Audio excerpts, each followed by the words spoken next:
तर आता एक मोठी बातमी आहे। सांगलीच्या आटपाडीमध्ये पुराच्या पाण्यात वाहून जाणाऱ्या वृद्धाला काही तरुणांनी वाचवलेले। मापटे मळ्यातील पुलावरून पाणी वाहत असताना आजोबांनी बाईक त्या पुलावरून नेण्याचा प्रयत्न केला, मात्र पाण्याचा प्रवाह जोरात असल्याने बाईकसह आजोबाही वाहून जाऊ लागले।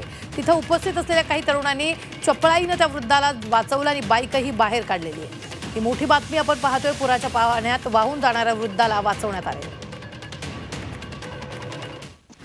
त्याची ही दृश्य आपण पाहतोय। आजोबाला वाचवलं, त्यांची बाईकही या ठिकाणी वाचवण्यात आलेली आहे।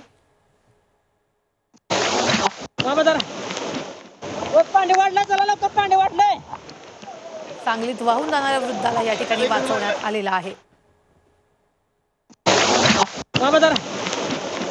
पाणी वाढलं, चला लवकर पाणी वाढलंय।